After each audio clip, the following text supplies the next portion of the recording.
9.500 hectares de soja, milho, eucaliptos e pastagens em Campo Novo do Parecis, Mato Grosso, o Grupo Morena garante a conservação do solo e da água, adota práticas sustentáveis da semeadura à colheita, faz plantio direto, rotação de culturas e pastejo, integração lavoura-pecuária e integração pecuária-floresta. Na armazenagem, os grãos são mantidos em silos, dotados de um eficiente sistema de aeração, com consumo de energia reduzido. E essa energia é solar, vem de painéis fotovoltaicos instalados ali ao lado. A área total de reservas de vegetação nativa da fazenda está acima do exigido por lei e é muito bem cuidada. O Grupo Morena completou 30 anos, sob a liderança de Dulce e Romeu Cioqueta, tendo colecionado alguns prêmios em sustentabilidade ambiental, social e econômica.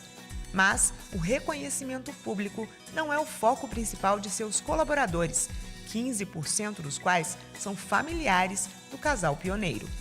Todos fazem questão de trabalhar de porteiras abertas, compartilhando as lições aprendidas e apostando no quarto pilar da sustentabilidade: tornar o agronegócio culturalmente aceito, valorizando sua importância para a sociedade e sua responsabilidade para com o planeta. E para falar mais sobre esse assunto no programa de hoje, o pesquisador e chefe-geral da Embrapa Territorial, Evaristo de Miranda, conversa com Vanessa Chiamuleira, sobrinha de Dulce e Romeu, gestora de processos e de armazéns no Grupo Morena e vencedora da Bolsa Internacional Nuffield de Estudos sobre Sustentabilidade no Agro.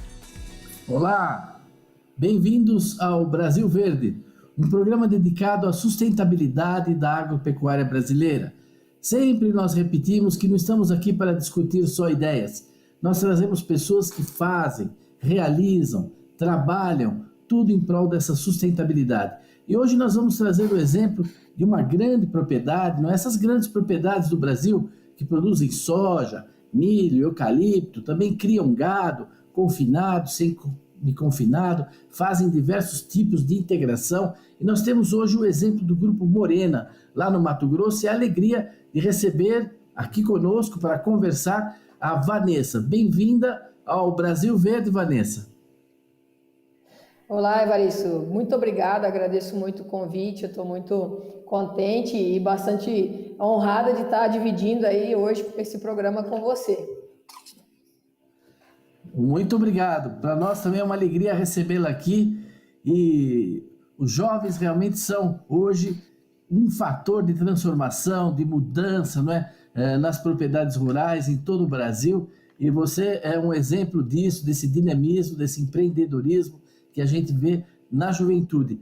Eu queria te perguntar, antes da gente começar a falar sobre o Grupo Morena, né, um pouco sobre a sua história. Você é sobrinha do Romeu Cioqueta, não é? Conta um pouco para nós a história dessa empresa, que já tem 30 anos aí em Campos Novos do Parecis. Eu sou administradora, tenho uma pós-graduação em gestão do agro. Na verdade, eu estou trabalhando aqui na propriedade há 4 anos, vai fazer quase 5 anos. E eu venho de um outro segmento, que é a área de comércio, né? Eu trabalhei muitos anos na área do comércio de materiais elétricos.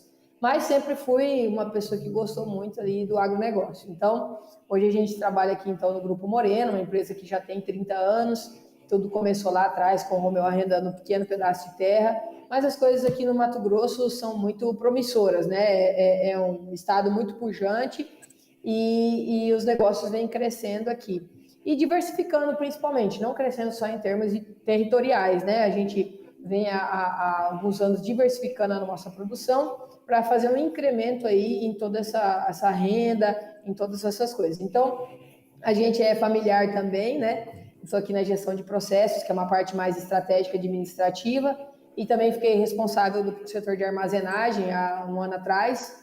E a gente trabalha aqui em torno de... Nós somos em 6 gestores, né? Nós setorizamos, departamentalizamos aqui a empresa. Foi um jeito melhor de a gente conseguir gerenciar os processos. Então, tem o gestor da pecuária, o gestor da agrícola, eu estou aqui no armazém, tem o gestor de suprimentos, que é um outro primo também.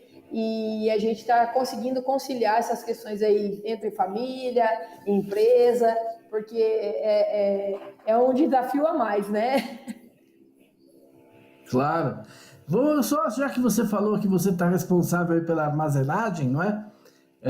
Dá uma ideia da sua capacidade de armazenagem, como é que você pratica sustentabilidade nessa área de armazenagem e processos aí, essencialmente de grãos, né?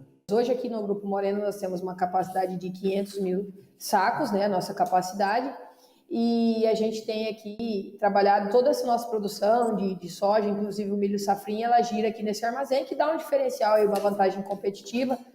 A gente até tem pensado em ampliar, né, um pouquinho na nossa capacidade, que nossa produtividade aqui é bastante alta, então a gente acabou ficando com o armazém literalmente aí no número exato ali para a gente, né? E tem energia solar fotovoltaica, e no ano passado a gente fez um investimento para automatizar a nossa parte de termometria e aeração. Então, os silos são mensurados, a temperatura deles full time, então o tempo todo esses cabos que estão ali dentro, eles estão mensurando essa temperatura e ligam e desligam a aeração conforme a necessidade, observando também os fatores climáticos. Esse programa tem uma estação climática, então ele vai determinar a umidade que está aqui fora para saber se ele pode ou não ligar a aeração lá dentro. Então, assim, isso é usar realmente a tecnologia a favor da produção, né? Então, a gente tem os operadores aqui que sempre fizeram esse serviço brilhantemente, mas as máquinas têm esse poder de fazer esse ajuste fino, né? Então, apesar de ter energia solar que tem capacidade para atender 100% do nosso setor de armazém, que é o que mais consome energia na propriedade, a gente tem essa preocupação de não gastar mais e diminuir, mitigar esses custos, na verdade, porque a gente pode transferir essa energia solar que é gerada, as sobras, para outras unidades consumidoras, né, Evaristo? Muito bom, muito interessante. Realmente isso é um exemplo aí de sustentabilidade. Agora, esse exemplo, é claro que ele está também na área de produção de vocês. Talvez você pudesse dar aqui rapidamente uma ideia, não é, do tamanho da área de produção, quais são os seus principais produtos, milho, e vocês têm integrações diferentes, né? Vocês têm floresta com pecuária, vocês têm lavoura também integrada. Conta um pouco para nós como que é o quadro na área de produção. Vamos lá. Então aqui a gente tem 9.500 hectares, a nossa produção principal é a cultura da soja, né? Então a gente, na safra aqui, o Mato Grosso é um estado muito abençoado, tem essa capacidade de fazer 2 safras aí ao longo do ano, né? Porque nosso período chuvoso ele é muito bem determinado, né? São 6 meses de chuva e 6 meses de seca. Então a gente aqui na safrinha trabalha com a cultura do milho, né? Já fizemos algodão também, mas a gente tem uma tendência maior de sempre estar fazendo milho. Esse ano, com os preços aí que estão estabelecidos, a gente vai fazer uma área maior de safrinha. Tudo que nós vamos fazer é consorciado com braquiária e crotalária. Nós vemos de 20 anos já de plantio direto, trabalhando bastante a fertilidade, a matéria orgânica do nosso solo. E fora a nossa área de lavoura específica, nós temos 1.000 hectares de pecuária, incluindo 200 que são de integração com floresta, né? E nessas áreas que a gente tem próximas à pecuária, que a gente faz o soja na safra, tem 700 hectares que a gente faz a safrinha como pastagem, né? Então a gente tem uma pastagem de qualidade aí na época da seca e aumentou também a questão de fertilidade no nosso solo, de produtividade. Nessas áreas aí que eu estou comentando, esses 700 hectares, nós aumentamos 7 sacos de produtividade, né? O enraizamento, a cultura do gado nesse espaço fez com que esse solo se transformasse e realmente se tornasse mais produtivo. Você acha que a tendência é ampliar ainda mais esses 700 hectares? Tenho certeza, nós já estamos pensando para o ano que vem, tem uma área que é bem baixa a nossa produtividade, 3 talhões, que dá em torno de 500 hectares, e são áreas que são mais arenosas e a gente quer fazer essa integração, essa safrinha, e estamos pensando em fazer já instalações para a parte do gado, né? Nessa área um pouco afastada de onde está, afastada assim, em termos de 6, 7 quilômetros, mas a gente precisa de uma estrutura lá para fazer esse manejo, né? Mas a gente já está pensando para o próximo ano de ampliar isso aí. A gente tem encarado aqui, Evaristo, a sustentabilidade como uma oportunidade. Muitas vezes a gente acha que ela é um grande desafio, mas a gente observa ela mais como uma oportunidade do que como um obstáculo.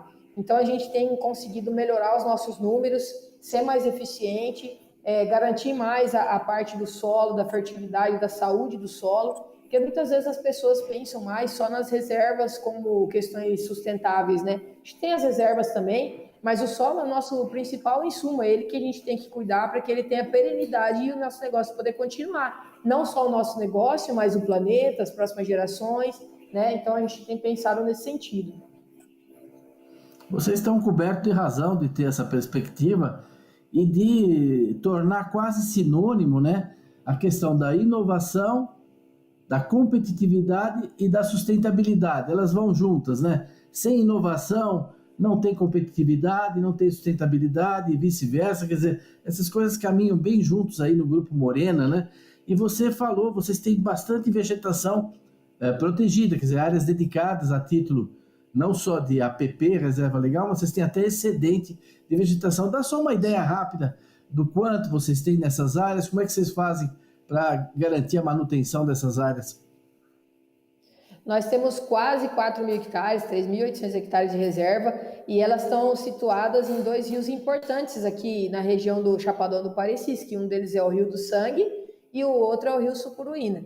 Então, até há pouco tempo, alguns meses atrás, a gente teve a curiosidade de fazer o caminho, o trajeto dessa água que sai aqui até o mar, né? Então, a gente foi identificando, e no Google Maps mesmo dá para a gente ver que a nossa política, a nossa legislação brasileira em relação a reservas, nossa política ambiental, ela é muito poderosa. Então, a gente percebe até o caminho final do rio que tem muitas áreas preservadas. Então, daqui ele vai para o Juruena, daqui ele vai para o Tapajós e vai chegar lá para frente, lá para o Amazonas, para o mar, enfim. Isso é muito bom, a gente perceber que está fazendo a nossa parte e que as outras pessoas também têm feito a parte delas. Assim, a gente acredita muito que essa política é muito forte e os nossos primeiros passos em relação à sustentabilidade, eles foram baseados mesmo na legislação, mas hoje, que nem eu uso sempre a frase de um amigo meu, Caio Penido, que é lá do Grupo Roncador, ele fala, a gente tem que estar um passo à frente da lei, né, em questões de sustentabilidade, e isso é muito legal, a gente tem essa premissa aqui também. Claro. Quer dizer que então, as muitas vezes que eu tomei banho no Rio Juruena, eu não imaginei que era a água que estava vindo aí do Grupo Morena, hein? Nem pensei nisso, hein? É isso aí. Olha só. Mas vocês, além disso, vocês destacam uma coisa que é uma das primeiras vezes que eu ouvi essa expressão, vou até depois repetir em outros ambientes, vocês falam que existe um quarto pilar aí na sustentabilidade, que não basta você fazer tudo isso se você não for culturalmente aceito, né? Se as suas práticas não forem conhecidas e reconhecidas, né, pelo público urbano, né? Se eles não têm ideia do que você está alcançando de sustentabilidade. E para isso vocês têm toda uma interação, uma abertura, não só para o mundo rural, conhecer o que o Morena faz, mas com a sociedade. Você pode falar um pouquinho desse trabalho aí para atingir o culturalmente aceito? Com certeza. Na verdade, Evarista, o Romeu, que é o CEO da empresa, ele sempre fala assim, não tem como você pensar no verde se você estiver no vermelho. Então, os 3 pilares principais, eles são muito atrelados. Quando você fala de inovação, novas ideias, coisas diferentes e melhorias, você precisa das pessoas. Elas são o fator-chave de diferenciação para qualquer negócio, né? Então, essas 3 coisas juntas, mas só muito juntas e fortalecidas, elas vão gerar esse quarto pilar, que é o culturalmente aceito. O culturalmente aceito é do agricultor brasileiro. A gente teve uma ideia bastante equivocada passada para as pessoas de como é o agricultor e o agronegócio no Brasil. O negócio no Brasil, eu acho que ele é o mais sustentável do mundo. Se a gente for para os números, a gente começa a enxergar que nós não somos quem usa mais defensivo, não somos quem mais desmata, não somos nada disso. Só que foi comunicado de uma maneira errada. E às vezes nós, na nossa posição, também não fizemos essa comunicação boa. E eu creio que muitos agricultores, vizinhos, amigos, colegas, e no Brasil inteiro, têm feito excelentes trabalhos. O que a gente precisa é realmente abrir as porteiras e fazer com que as pessoas comecem a interpretar essa situação de uma forma diferente. Uma das maneiras que a gente encontrou para fazer isso foi através do nosso negócio e dos colaboradores. Então, aqui a gente criou os fóruns sentinelas, que é para falar do nosso sistema produtivo para os nossos stakeholders, para os nossos colaboradores, os nossos parceiros, né? Então, isso foi muito legal. 3 vezes por ano a gente se reúne, às vezes mais. Mas, além disso, a gente também criou vínculos interessantes com as universidades próximas, cursos, A gente sempre porteiras abertas aqui para visitas, estágios todos os anos, imersões, visitas de pessoas de outros países. Isso é muito importante. Às vezes, 1000 palavras não vão traduzir aquilo que a gente faz aqui no nosso país para alguém de fora se ele não vê, né? Então, a gente começou a fazer um trabalho de formiguinha. Claro que você acaba também sendo criticado, sendo elogiado. Isso tudo hoje em dia, com a mídia, você nunca sabe as informações, o que elas vão se transformar, né? Mas, no sentido geral, isso aí foi muito bacana e tem sido legal, e a gente quer cada vez mais que também nossos colegas façam isso, porque a gente precisa mesmo mostrar esse belo trabalho que a gente faz aqui no Brasil. Vanessa Chiamurella, você está tendo uma experiência pessoal fantástica, familiar, dessa agricultura. O Romeu está de parabéns mesmo por tudo que tem conduzido aí, e manter, não é, esse conjunto, esses valores da família, essa união. A gente vê nas informações do grupo, né, como vocês interagem. E você ganhou essa bolsa internacional aí, a Nuffield, né?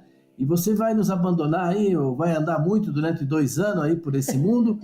Conta um pouco, porque não é muita gente que ganha essa bolsa, né? Como é que alguém aí de Campo Novo dos Parecis ganhou essa bolsa? E o que você vai fazer com isso? Você vai só para Paris e Nova York, é isso? Ou vai para a Flórida fazer compras? Não, acho que nem o desses. Olha só, então, foi uma coisa muito, para mim, uma experiência pessoal extraordinária. Eu, na verdade, não esperava que fosse contemplada aí com essa bolsa. É uma coisa muito legal. Então, a Nuffield, para falar um pouco mais sobre isso, ela é uma instituição sem fins lucrativos que foi criada na Inglaterra há 70 anos atrás. Então, a Inglaterra pós-guerra estava precisando fomentar o agronegócio, e uma pessoa que hoje se chama de Lord Nuffield, que era revendedor de máquinas e tal, começou a subsidiar viagens para os agricultores ingleses, para eles ir para outros países e trazer novas ideias para colocar em prática lá na Inglaterra, né? E isso começou a tomar grandes proporções e foi se tornando global. Hoje são mais de 40 países envolvidos, o Brasil agora é um deles, e dentro do programa o objetivo principal é fomentar o agronegócio, tornar ele um setor mais expressivo em termos de colaboração com todo o processo que hoje a gente vê, que é a demanda por alimentos, mas mesmo assim considerando todas as perspectivas que a gente precisa de preservação do planeta. Então, para resumir, seria basicamente essa a história da Nuffield. Eu me candidatei, a gente tinha algumas, como é que se fala, quando você tem requisitos, isso, alguns requisitos que a gente se encaixava bem, só o inglês aí, que meu inglês é meio intermediário, digamos que ele não é tão assim fluente, mas a gente começou a estudar, fazer umas aulas e conseguir dar uma melhorada, e foi para dentro do processo. Dentro do processo demorou 3 meses, eu conheci muitas pessoas, foi muito legal já o próprio processo e tudo, e no final a gente acabou ganhando aí essa bolsa de estudos. A Nuffield, ela é subsidiada por empresas grandes do agro. No meu caso, a minha bolsa foi patrocinada pela Bayer. Então, esse período de 2 anos, eu vou estar fazendo o meu estudo, que é sobre sustentabilidade em grandes propriedades. E isso vai ser depois compartilhado com todos os outros estudantes do mundo, da Nuffield, bolsistas ou não. E eu espero que com toda a nossa comunidade aqui, né? Então, nesse período de 2 anos, Evaristo, eu vou viajar por 4 meses. Não 4 meses seguidos, a gente vai poder determinar. Então, quais são os países que você escolheu para... os países que você escolheu para visitar nesse espírito do Lord Nuffield, né? Ver, porque você tem até coisa para ensinar, mas talvez você tenha alguma coisa para aprender também nesse país. Que país você escolheu para visitar e estudar?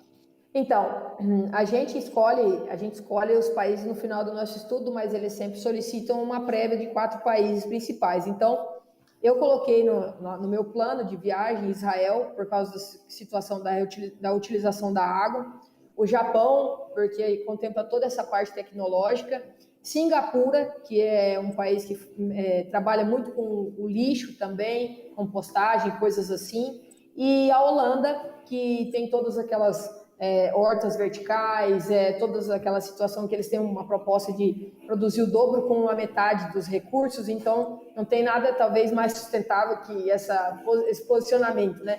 Então, no meu itinerário, digamos que estão esses 4 países, mas eles também têm as sugestões de onde a gente vai poder visitar. Muito interessante, hein? Eu acho que você escolheu bem. É claro que Israel, Japão, a própria Holanda, esses países não são países de grandes produtores, né? De grandes áreas, Sim. né? É uma agricultura construída, mas tem muito cooperativismo, né? Eles ganham escala na união, na associação, na organização, né? E são países que enfrentam também desafios ambientais muito grandes, né? A própria Holanda é um país que, em muitos lugares, a contaminação do solo é tão grande que eles não podem mais pôr o esterco do gado no solo, né? Um país que exporta o esterco do seu gado para fora do país por tentar contornar situações. E, ao mesmo tempo, tem essa intensificação, tem resultados tecnológicos tão maravilhosos, né? Nós temos aqui no exemplo, um pouco, né, inspirado nisso, do que são hoje a migração holandesa que a gente teve aqui no Brasil, mesmo perto de Campinas, a Olambra, hoje, né, no cultivo de flores. É um pessoal que faz realmente uma agricultura de primeiríssima linha, né? Agora, você hoje, com essa sua experiência, você também está em contato com outros jovens em outras propriedades aí na região, você mexe um pouco com comunicação, né?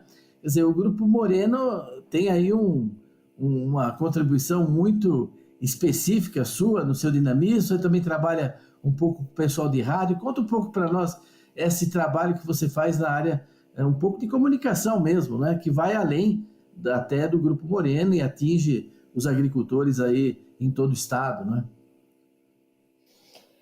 Na verdade, Evaristo, a gente participa aí de um grupo de mulheres que se chama Agroligadas, né? Então, eu e a Dulce também, que também é proprietária aqui, ela é esposa do Romeu, minha tia, a gente participa desse grupo que o objetivo principal é melhorar essa comunicação, essas pontes aí, ser um elo aí entre o campo e a cidade. As mulheres, por sua vez, têm uma comunicação bastante assertiva, uma coisa mais agregadora, né? Então, a gente está tentando utilizar tudo isso para melhorar essas relações e trabalhar esse culturalmente aceito aí, né? Então, lá nas Agroligadas, a gente tem a nossa rádio toda terça-feira, né? Então, quem conduz todo esse processo é a Heloísa Raj, mas a gente, quando pode, está sempre participando ali junto, trazendo esse conhecimento, informação de qualidade, de verdade, né? Que a gente hoje tem que ter muito cuidado, muito fake news e tudo isso, para não espalhar coisas que sejam inverdades, né? Então, a gente tem trabalhado forte nesse sentido.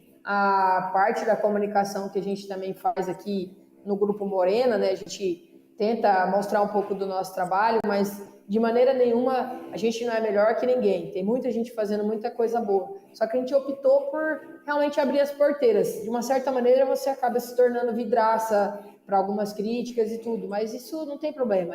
Tudo é mais ou menos assim, né? A gente precisa pagar um preço, de repente, para... Hoje eu acho que a gente está tendo a oportunidade, não só o Grupo Morena, mas todas as pessoas, o mundo inteiro, de fazer história, né? E a gente conta histórias, mas acho que fazer história é melhor ainda, né? Então a gente precisa ter coragem para fazer a diferença.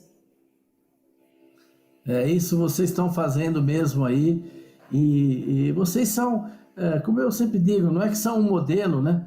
Mas são um exemplo, né? É um exemplo de como jovens, novas gerações são integradas, né, na sucessão familiar, são convidadas a trazer a sua contribuição, então existe uma mudança, mas que vai tendo uma certa solidariedade, né, entre as várias etapas econômicas, sociais, de inovação. Não são rupturas, nada, são coisas que vão se construindo, são mudanças que são efetuadas assim num ambiente de uma certa solidariedade, né, entre as gerações. E eu imagino aí que as crianças pequenas, os filhos da família, vai todo mundo para a roça, não é isso? Desde pequeno, não é? Vai sim, a pequena aqui, filha do meu primo, já estava aqui junto na colhedeira e vendo soja, está aprendendo a falar, já está falando tudo soja, colheita. Então, assim, a gente tem passado por uma grande mudança de mindset em relação a essa questão de sucessão familiar, né?